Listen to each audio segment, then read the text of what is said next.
Well, good evening, friends of Socialist Action. I'm sure you've just turned off the television sets where the President of the United States and the former Vice President went at each other in a 1.5 hour debate. Um, our purpose here tonight is to comment on the interaction. I'm Jeff Mackler. I'm the National Secretary of Socialist Action and Socialist Action's 2020 candidate for the US presidency. And we're honored to have with us tonight Anne Montague from Salem, Oregon, who is on the National Committee and Political Committee of Socialist Action and Socialist Action's 2020 candidate for the vice presidency. Welcome, Anne. Thanks. Glad to be with you. Well, what a debate. In my view, to start the discussion, the Vice President of the United States, Joe Biden, proves to be an unmitigated liar. And I think President Trump hit it on the head when he responded to every question and comment that Biden made with, "Why didn't you do it when you were in office for 8 years?" And Biden had no answer because he could not defend the record of the Democratic Party for all those years. On every question, basically they had the same policy camouflaged with different rhetoric. So, for example, on China, where the vice president damned the president for being soft on China, it was the Obama administration that introduced the first legislation aimed at isolating China from the world's financial markets, his pivot to the East, and other legislation aimed at subordinating China on the world market to US imperialism. It's exactly the same policy followed by the Trump administration without the open bellicosity. Trump did respond to one question towards the end, which I thought was quite shocking, when it came to the question of energy independence, where the Vice President, Biden, insisted that they were going to deal seriously with the, quote, existential issue of our times, honestly it is, climate crisis. He explained that he was going to take drastic steps in order to bring the United States back into the Paris Accords and be net zero in emissions by, I think it was 2050, on the way by 2035. Trump responded, "We don't need any of these countries anymore now that we have had to fight wars over their oil." An amazing statement. We fought the wars in the Middle East and Venezuela and everywhere else in the world in order to secure to American imperialism the control of the words oil, making the United States for the first time, as Biden bragged, energy independent. There was nothing in President Biden's comments that indicated opposition to any of these wars. If anything, he criticized President Trump for being hostile to NATO. He criticized the policies of the United States towards, he blamed Trump for being too friendly to North Korea, to Russia, to China, and everywhere else in the world. And of course, the Democrats wanted to spend and proposed spending $50 billion more on the military than the Republican majority proposed in the first place. So I think that Biden won the debate when it comes to obfuscation, lying, cheating, and stealing, and defending the policies of the previous administration while saying that he was basically charting an entirely new course. And what's your take on the debate and some of the critical questions?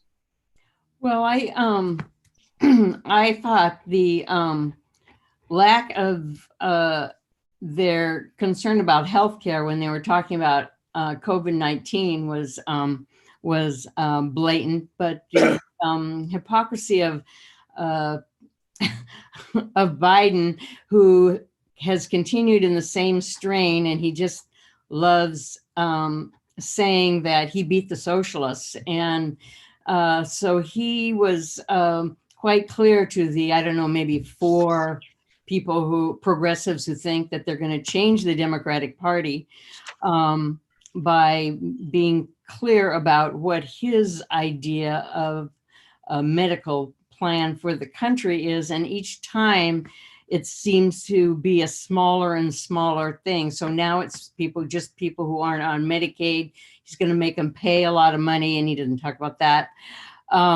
But he was very, very clear that he supports the private health insurance, which we know that they're some of his major funders. So I thought that was really interesting, that he proclaimed himself once against the Democratic Party. And I'm hoping that people who think that they're part of the Democratic Party understand that Biden now is the Democratic Party, and any illusions they have otherwise, he probably burst the bubble. Yeah. One of the themes that ran through the entire debate was the Trump administration, the Trump comments making clear that corporate profits trump everything else, whether it be opening up the country, energy efficiency, foreign policy, all of which he focused on deregulation, and no restraints on private corporations. The Obama administration has the exact same policy, but with a smile. They conduct quiet wars by drones. They conducted 7 wars simultaneously under the Obama administration. On the immigration rights issue, Trump neglected to point out that the Obama administration, which was nicknamed Obama the Great Deporter, deported more people than any president in the history of the world, including Trump, 3 million people. And all Trump could do without explaining was that it was Obama, not Trump, that built the cages for imprisoned immigrants in this country. They had the same policy, but Obama and Trump were slick enough to camouflage it with rhetoric. The idea that they are pro-union, the idea that they are for working people. I was amazed, for example, that Vice President Biden said he was for increasing the minimum wage, which is now something like $7 an hour. He wants to double it to 15, which President Trump said, well, we'll take it on a case-by-case basis, but increasing the minimum wage would hurt small businesses. That's the argument that the Democrats use to block any effort to increase the minimum wage for literally decades. I don't think it's been 20 years, if I were to take a guess, since anyone has proposed increasing the minimum wage. So once again, for campaign purposes, to get working class votes, Vice President Biden had to argue that he was for everything reasonable. President Trump and President Biden were synonymous with their view of opening up. All 50 governors, Democrat or Republican, insisted that we had to open up the economy to save business. Every one. including the governors of California and New York, two Democratic Party blue states. And in every instance, despite the science, which President Biden claimed to abide by, they opened up and paid the price. And today we are on our third wave with 220,000 dead, almost 9 million infected, and the rate going up everywhere, regardless of whether or not it is Democrat or Republican states that are doing it. Biden put a bit of shine on his position, saying we have to open up safely, whereas Trump said, of course we do. But the fact of the matter is that under capitalism, there is no other way to survive other than the exploitation of human labor. Having the poor go back to work in order to grease the wheels of capitalist profit. That's what ran through the debate, but Biden came out way ahead in his lying, whereas Trump simply said, honestly, even though he's a liar himself, why didn't you do it 8 years ago? Mm-hmm.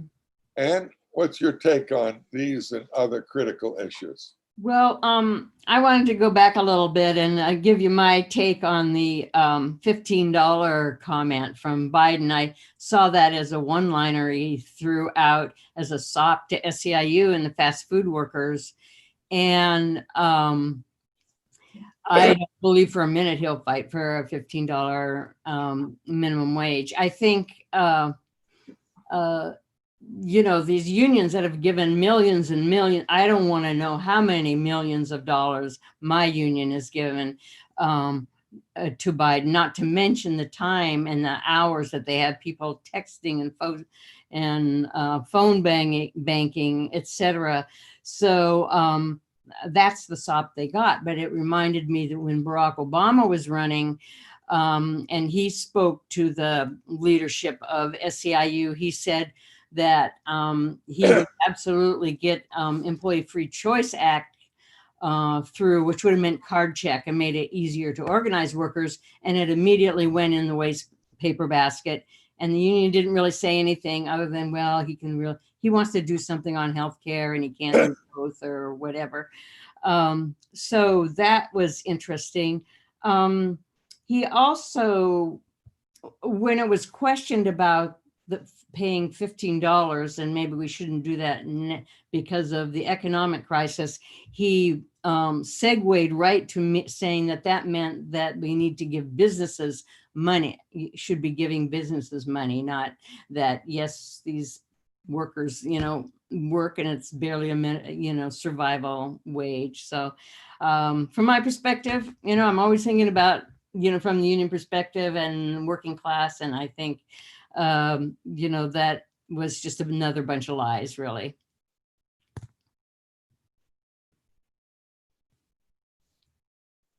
Can't hear you. Yes, it's the same with the fracking issue. Mm-hmm. Biden was in Pennsylvania, I believe, yesterday, and he stated publicly, in a state where coal industry still functions, that he is for fracking. And under his Obama administration, the United States became the #1 fracker in the world, releasing without any objection deadly methane gas that is something like 30 or 40 times worse than carbon dioxide. So Biden had to throw in a line saying he's going to capture the gas, and he's in a transition away from fracking. But did you notice, Anne, that with regard to the entire debate, none of them mention what they're going to do with the fossil fuel industries? None of them have any plans to nationalize the world's greatest polluters. Trump bragged that the carbon dioxide emission levels was going down, but that's only because of the current and the past economic crisis that slowed capitalist production, not because of any conscious decision to roll back fossil fuels. It was because the inherent contradictions in capitalist economy brought the economy to a halt laid off tens of thousands, if not millions of people under Obama and Trump, slowed down capitalist industry, and the unexpected result was that an industry that is not operating produces less fossil fuel gases and poisonous materials than one that is operating at full steam. Neither bothered to mention that the United States is per capita the largest polluter in the world, and that the United States has an industry, has a corporate system where a tiny few monopolized corporations make the largest amount of profits anywhere, even because they're monopolies, even at a time when there is a glut on the world market of fossil fuels, so much so that it was not even profitable to sell them other than at a loss, but the United States continued to charge huge amounts because of their monopoly control and their pricing.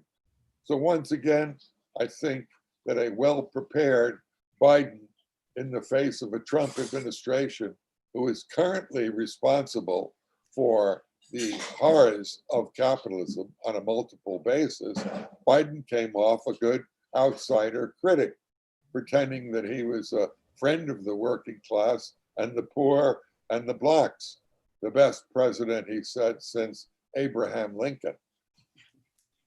And what's your take on Trump's comment of he didn't know anything about Black Lives Matter, and the first thing he heard was that Black Lives Matter people were saying that they should roast the pigs like bacon, and therefore, I think you heard that in the 60s, actually. yeah. So Trump played stupid on that, as if he had no idea what Black Lives Matter was all about. Right. Yeah. And unless I missed it, there, just to go back for a minute to the climate justice, I didn't really hear much questions unless I missed it because I kind of left at the end. I don't know if they talked about it. I kind of doubt they did. I wanted to make a comment that I've been thinking about in terms of the fires, because here in Oregon, and I know in California, they have been horrendous. There were like 8 days here. We didn't know if it was day or night out. But there's an interesting thing that showed how the climate issue and imperialism is all kind of connected, which was that there was a press conference and the governor of Oregon, some smart journalist just asked a question and said, "Are we going to get our helicopters back from Afghanistan?" And I kind of took a second look, and apparently what had happened is that the National Guard had sent these helicopters that they used to fight the fires to Afghanistan over the last year, I guess. And so they had a shortage as a result of it. And the only thing the governor could say was, well, we're going to get helicopters from our neighbors like Idaho. I'm thinking, okay, well, I hope they don't need them. But, you know, it's just the system is so clear right now that everything is integrated, and all the abuses of capitalism just are reflected in all the areas where we need to have a change. Obviously, we need a change. Yeah. It was so obvious with regard to healthcare, but Biden posed himself as the champion of healthcare, and yet he's the champion of healthcare in the context of opposing the nationalization of the most highly profitable, exploitive healthcare industry in the world. And that is, he's continued with the privatization of healthcare under this administration. And Biden rejects not only single payer, but any attack on the current privatized for-profit healthcare system, which is the same thing with Biden's position on the fossil fuel industry and the military industrial complex industry.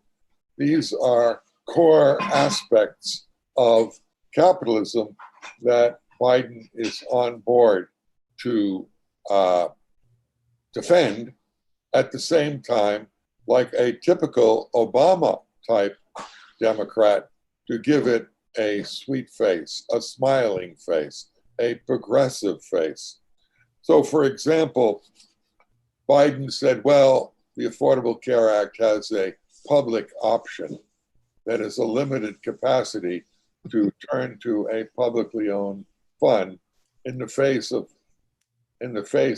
the overwhelming number of people that are subjected to the private for-profit system, and more than half of the American people have zero health care to start with, if or inferior health care. So on health care, I saw no difference other than a crude, quote, civilized Donald Trump, with his advisors telling him not to interrupt, was given the speaking time to defend himself, but had no idea in his head on how to do it. In my opinion, as far as a crude politician, he did better last time making a fool of himself than this time simply listening to the vice president rail on about all the promises that he never did, kept, or intends to keep. And Trump simply said, why didn't you do anything before? In other words, trying to characterize Biden as another cheap politician. I also noticed Trump used the term that Biden was the candidate of billionaires. And indeed, there's truth to that. Biden has outspent Trump enormously, 131 to 93 billionaires in favor of supporting Biden as opposed to Trump. But did you notice Trump's remark? If I wanted to, he said, I could go to any of these people and raise more money than you could ever believe. And he was right on that. But in my opinion, he didn't do that, not because the money wasn't there for him, but because, at least my opinion at this time, he is so publicly despicable and threatening to the image of civility that the United States has cultivated for decades as being a civilized, democratic, progressive nation, that the ruling class wants to dump his ass out. And a frightened Trump has turned around and basically says that I don't like that. And if you try to dump me on election day, I might well declare myself the presidency and appeal to the courts that I control, if not the Supreme Court, to back me up, even if we haven't counted 40, 50, or 60 million mail-in ballots. Mm-hmm. And I thought the billionaire comment was, it was one that was clear and related to the fact that it was just been announced this past week that that Biden is considering, not only he's got Republicans on his transitional team, but he's also considering them for cabinet officials, which is a message out there, very clear that billionaires do not give money for nothing. And that's basically what's happening with the Democratic Party. They're going to have even more billionaires who are more visible than they usually are in the Democratic Party. Yeah, and did you catch Trump's comment about the quote low IQ people coming in from Mexico? Yes. God. I mean, the guy is such a crude piece of work. I know. He doesn't understand his own inherent racism. Right. So he gets away with that kind of stuff. And did you notice Biden saying that the bill in the Senate that was on drugs passed by the Senate 100 votes to 0 was a mistake, because it basically sentenced people who were addicted to drugs to disproportionate sentencing and filled the jails with people, a majority black. Trump, who is a racist bigot, if I might say, accused Biden for a crime bill that put millions, literally, there's something like 4 or 5 million people under the jurisdiction of the criminal justice system, subjected to the increasingly privatized slave labor system where Blacks and Latinos and Native Americans work for an average of 50 cents an hour. And Trump, fully aware of this, said that a majority of people who went to prison under Obama and Biden were Black, as if he would do better. And of course, everyone knows that he has done the opposite. And on the crime bill that led to the mass incarceration, disproportional sentencing, where the Democrats, including Clinton, called it, what was it? What was their expression? Blacks were predators, Right. and justifying the racist incarceration of millions. Mhm. So Biden had nothing to say other than he was going to do better. Well, I think Trump kind of twisted the knife there because, Black people know the crime bill. I mean, that was even brought up when Hillary Clinton was running, the support for that crime bill. And so by bringing that up, really, Biden has to either lie or just pretend it wasn't said. Yeah, I noticed that when the question was raised about environmental racism by the debate moderator, she pointed to the fact that these power plants are disproportionately located in the communities of the poor. And the racist bigot Trump's response was, well, I don't care about that because they made more money than they ever dreamed of. That is, the Blacks were making a lot of money working in these power plants, and therefore that justified it. A theme ran through everything that Trump said and everything that Biden didn't say because he was smart enough not to make openly racist comments. So that's the situation we're in. We had a slick Democrat who I must say did better than most in obfuscating their politics because he understands that he had an easy target.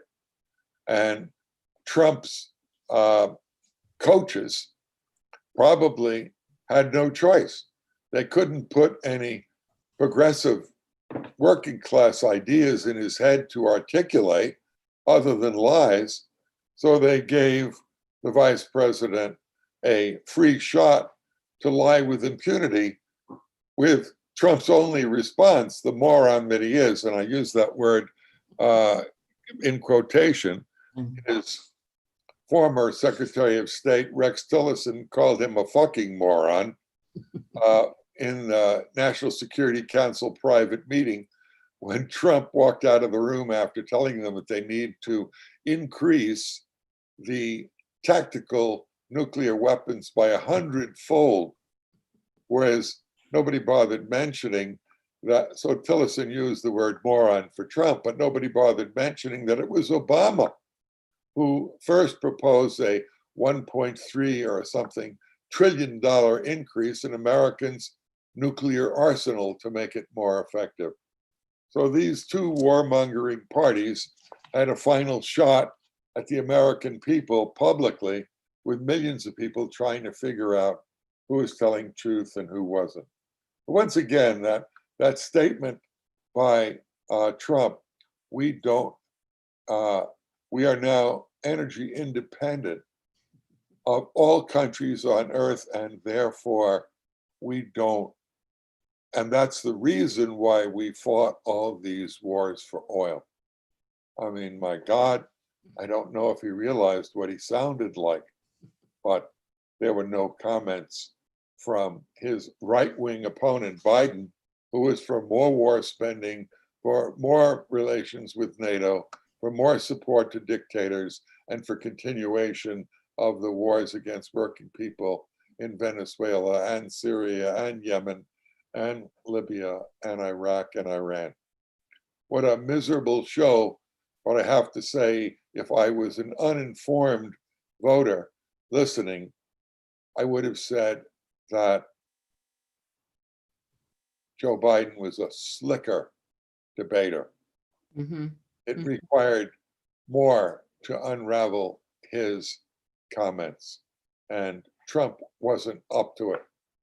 So it was a spectacle, as we say, full of sound and fury, signifying nothing. Am I exaggerating, Anne? I mean, No, I think that's a good, it's hard for me to be as objective as you're being, I think, because the hypocrisy and the, it was just too much you know, on both sides. Yeah. the corporate media tomorrow is going to come out saying that Joe Biden won a resounding victory, Yeah. which, on the basis of debaters' points, Mm-hmm. lying, cheating, and stealing with a smile, obfuscation, corporate billionaire politics, he came out much slicker than Trump. Mm-hmm. Trump just is, uncivilized Mm-hmm. in a manner that the typical slick capitalist politician knows better. Mm-hmm. So I think he lost the debate, but didn't differ from Trump one iota on any fundamental question. He will do what Obama did and what every Democratic Party administration did before him. Mm-hmm. So we are in a difficult situation. Meanwhile, our campaign, we're breaking new grounds. People are listening to these debates, are joining our Revolutionary Party. They should contact us at socialistaction.org. You can indicate that you're interested in joining, subscribing to our newspaper, which is Socialist Action, and learning about our ideas. Once again, check us out at socialistaction.org, socialistaction@lmi.net, and write in Jeff Mackler for president and Montague for vice president. And any closing remarks before we end? Not really. I mean, I just think that people are going to be tired of these debates, and most people I know just want it to be November 3rd. And we'll have to see what happens then, and we have to be ready, and the working class needs to be ready to take on any attempt not to count every vote. Yeah, I think that's an important point, an extremely important point. In fact, in my view, the most important point of the night. Here you have a president threatening openly to declare himself president on election day because he believes that mail ballots are illegal. And he says, therefore, even if it takes a day, 2, 3, or a week to count them, he's going to go to the judges and say, I'm president. Not I'm president in a technical sense that he's president until the end of his term on whatever the date is, January 1st, but I'm president, period. And if you want to challenge me, you have to go to court. In that question, we're not neutral. If he declares himself president unilaterally, I mean, imagine all the TV stations in America covering the thing and still counting the votes, and Trump in the White House with his own vote counting room saying, hey, I won, because it's illegal to have these write-in votes. They're all rigged by the Democrats. They're all forged. They're all stolen, whatever it was. In that event, I think that everyone has an obligation to take to the streets. We cannot allow a unilaterally announced coup dictator, Trump, to declare himself president. Even if we despise Trump and Biden, we have to take to the streets and close down the country.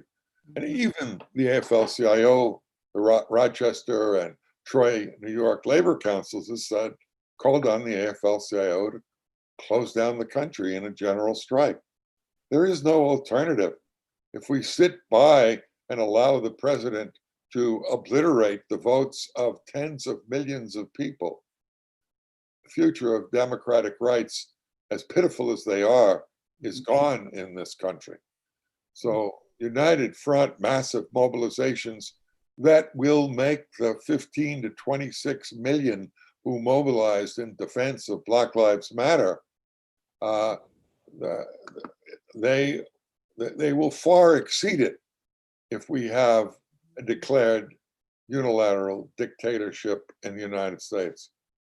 Even if people who take to the streets are Democrats, if working people for the first time in the modern era take to the streets in the tens of millions for the simple right to vote, even though elections are constricted, even though the elections are relegated to two competing multi-billion-dollar candidates, even though the media virtually, if not totally, exclude our views, even though the ballot is limited to the candidates of the ruling rich, despite all of our criticisms, legitimate, of the anti-democratic nature of elections conducted in corporate America, if we don't take to the streets, it'll be the biggest blow to democratic rights that I've seen in my lifetime. And of course, if Americans actually do take to the streets and close the country down, it will raise a big question mark in their minds. We have the power to defeat a president, a dictatorship, and demand democratic rights. We can use that same working class power, the strike at the point of production, the mass mobilizations, to advance our cause on every issue in the future. So I think the ruling class is going to have a big question. The Democrats' answer is, well, we can avoid that question by getting out such a big vote that Trump will have to concede. But suppose that's not the case. Will the Democrats support a general strike? It's interesting because when you talk about power, the Democrats don't run the unions, as pathetic and as bureaucratized as they are.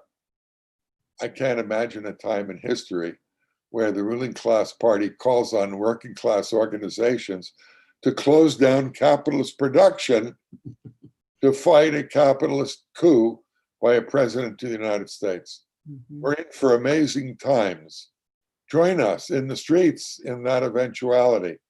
We will be on our webinar on election eve with comrades from across the country, monitoring the polls and discussing what's on the minds of the American people.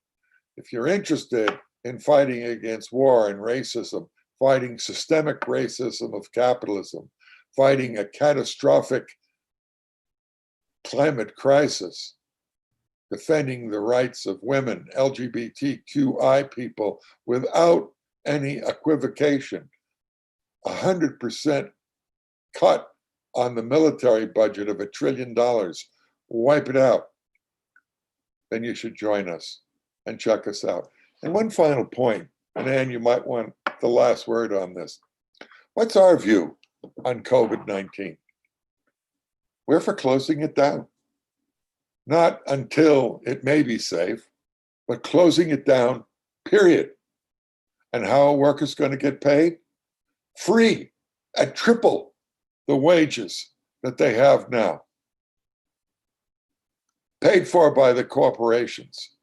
So those who take the greatest risks to keep food production going will not suffer whatsoever. In the interim, and starting now, free health care for everyone, the kind of quality health care that Trump afforded himself to when he got COVID-19.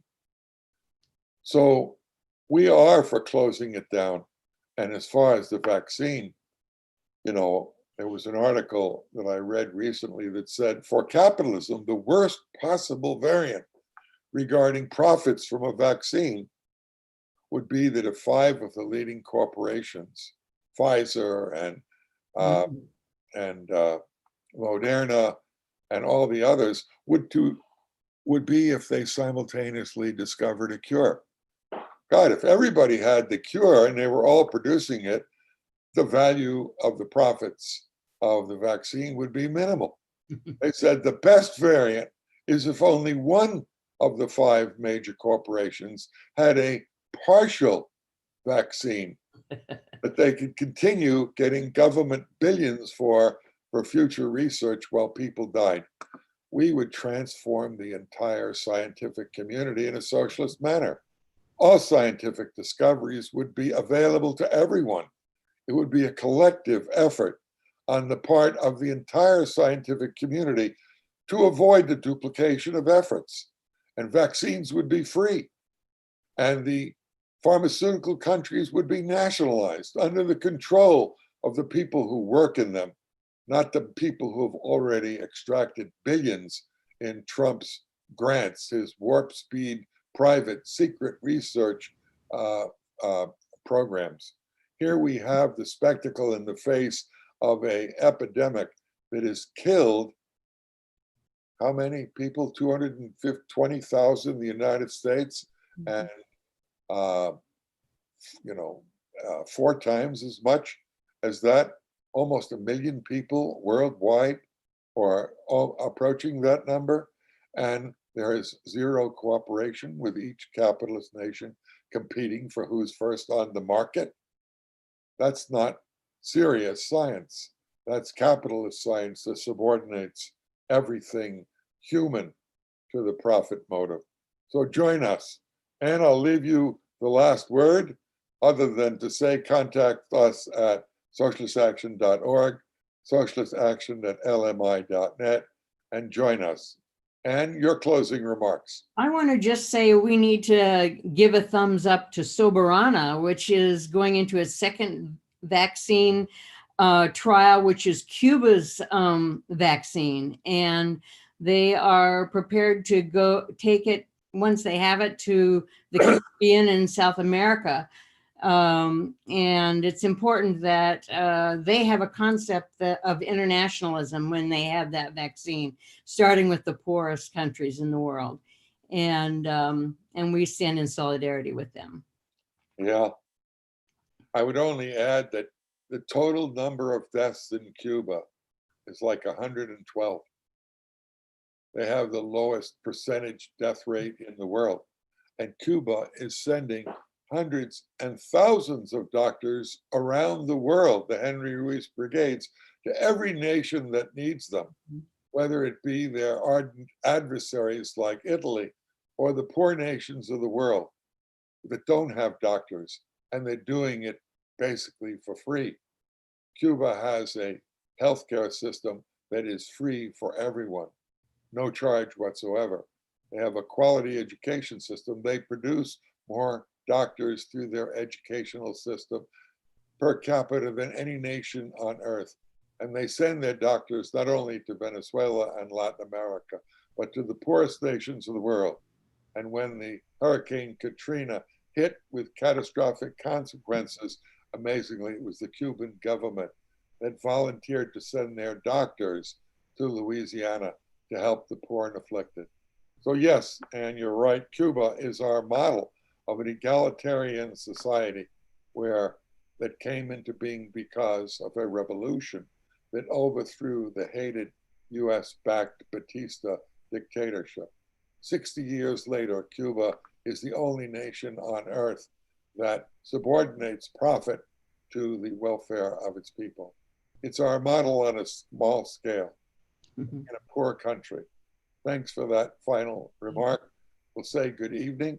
This is Jeff Mackler, Socialist Action's 2020 candidate for President of the United States, accompanied by Socialist Action's Vice Presidential candidate for the presidency, Anne Montague, and is an activist in the Service Employees International Union, one of the founders of the Lavender Caucus, and currently an activist in the new caucus inside SEIU called Cops Out of the Unions. That is a move by trade unionists to rid themselves of police unions in their ranks and cops. Thank you for being with us. Thank you, Ann, and good evening. Thanks. Great.